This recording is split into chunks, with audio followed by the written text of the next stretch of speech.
All right, folks, check this out. Donald Trump and the people around him just had yet another humiliating moment publicly. It's almost like the people in the Trump regime are masochists and they enjoy getting made fun of when they make these mistakes. They just do it so often. But Donald Trump and his team thought it was a good idea to launch this anti-media site using taxpayer dollars to do it, except they had to correct the record after they got called out for their website. It is just so embarrassing, and it's such a simple error to avoid, yet they made it anyway. And it begs the question, like, if they can't do this right, why do we think that they can run a country, let alone the most powerful country in the world? So look, we're going to get into the story and more, and then later we're going to talk about Donald Trump's other failures on social media, that being the fact that he spent the holiday weekend spreading racist propaganda on social media, which is not exactly surprising from Donald Trump. But look, before we get into any of it, make sure to subscribe down below, drop a like on the video, comment,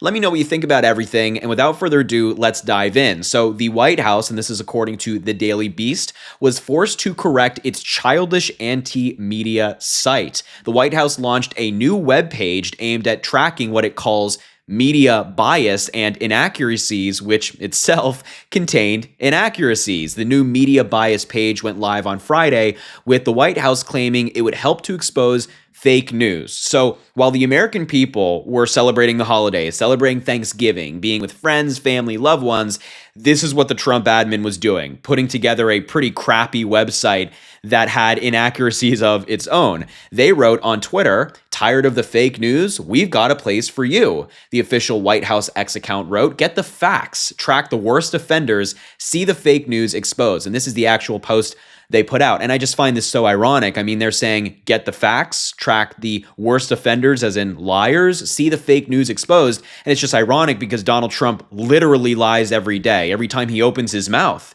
it's a new falsehood. I mean, he just comes up with everything. Now he's targeting Somalians, saying that they're the source of all crime in Minnesota, which is factually inaccurate. But you don't see Donald Trump featured on their media bias website. And here's the actual website. Again, our taxpayer dollars are funding the creation of this website. This is what they're doing with our money. Doge has completely gone out the window, and its mission was never great in the first place, at least the way that they were doing it. But anyway, this is the White House. It says, misleading, biased, exposed. Media offenders of the week, it's the Boston Globe, CBS, and the Independent. I'll just give you a little taste. So they included the video from the Democratic senators, representatives telling the military not to follow illegal orders. And they said, outlet CBS, the Boston Globe, Independent, reporter, these people claim media misrepresents and exaggerates Donald Trump's call for Democrat accountability. The offense, the media misrepresented Trump's call for members of Congress to be held accountable for inciting sedition by saying that he called for their execution, which he did. He reposted people online saying that these members should be hanged.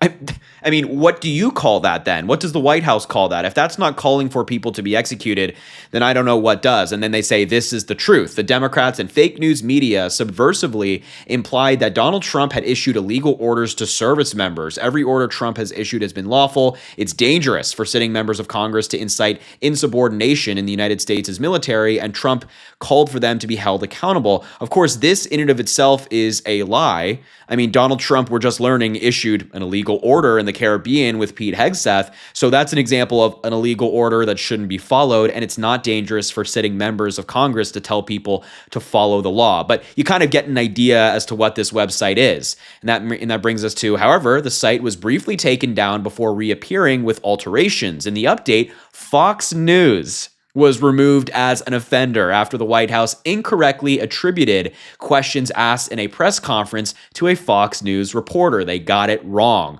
Fox News asked the White House to correct it, and now there's a 404 error where the page once was. Washington Post media reporter Scott Nover wrote on X, "This is the page now." When you tried to go back to their original media bias website and that quote that they falsely attributed to a Fox News reporter, this is what shows up. It just says page not found. The site, which is once again live, as we just saw, currently includes 31 fake news offenses from 21 publications. The list includes the Daily Beast, of which we're reading right now, which is accused of being part of a group of publications that did not cover the Trump admin's illegal deportation of Kilmar Abrego Garcia from Maryland to El Salvador in a way that the White House liked. untangling the offense is difficult. The Beast's Catherine Boris, along with CBS News and The Independent, are accused of describing him as a Maryland dad, which is factual, and omitting facts about his criminal history. But of course, Garcia has no criminal convictions, and The Beast and the other outlets cited have all reported on his arrests and the allegations against him. And there's more to this story,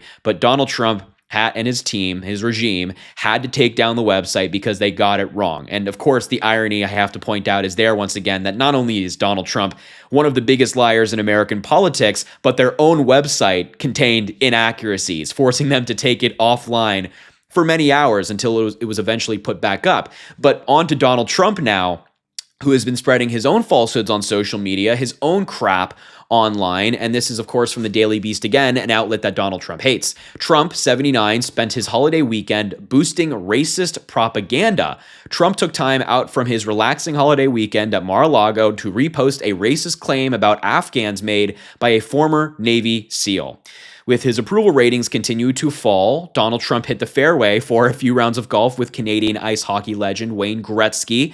The president also found time to post a screenshot of an X post by former Navy SEAL Robert J. O'Neill, who has claimed sole responsibility for killing Osama bin Laden. Fun fact, I've gone back and forth with Robert J. O'Neill on social media because he is cuckoo. He's crazy. I mean, if he was a Navy SEAL, so I'm thankful for his service for being a Navy SEAL. That's some real stuff. That takes some real training and some real heart and dedication and real service. But his political views are out the window.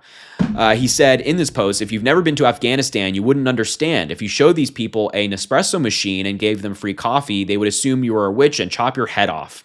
But let's bring him in. And this is the post from Donald Trump, re-upping Robert J. O'Neill's post. O'Neill's post his reaction to the backlash surrounding the Trump admin's decision to stop processing visas for Afghan nationals in response to the shooting. Now, I want to point out, and I think it's worthwhile pointing out, that this is completely false about Afghanistan. Of course, there are crazy people in Afghanistan. Nobody's denying that. But there are a lot of city centers in Afghanistan that have modern stores and things like that. This is just a blatant misrepresentation of the country. Not to say that, again, there hasn't been crazy people in Afghanistan. There are. The Taliban is there, no doubt.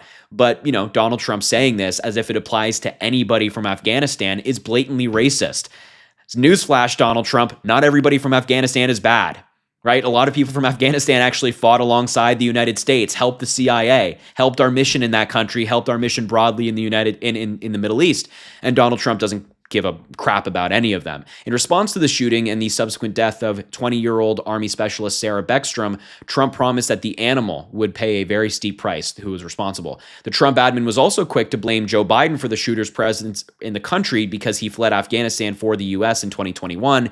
His asylum application, though, was approved this year during Donald Trump's second term. Undeterred, Trump has decided to punish Afghans collectively, writing posts on Truth Social about hundreds of thousands of people pouring into the U.S. from Afghanistan, totally unvetted and unchecked. Biden's Operation Allies Welcome resettled some 85,000 Afghans, many of whom, as I mentioned, work with American forces in the country. But Donald Trump upped posts like this. This is part of the horrendous airlift from Afghanistan. Hundreds of thousands of people poured into our country, totally unvetted. Fun fact, this was a plane that went to Qatar, not the United States.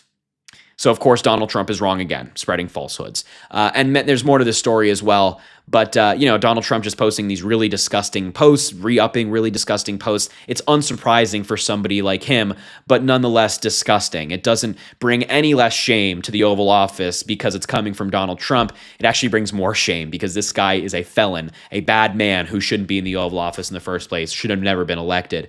But, this is the reality we live in. So look, I just had to cover these two stories because man, oh man, is Donald Trump not only embarrassing himself and the regime with stories like this, of course, but also embarrassing the United States when he's attacking all people from one country because of the actions of one bad person. So look, I'll leave the video there. Thank you so much for watching. Make sure to subscribe down below, drop a like on the video, comment, let me know what you think about this story. And as always, I really, really appreciate you folks at home. I appreciate your fight and your dedication to our democracy, and we will talk soon.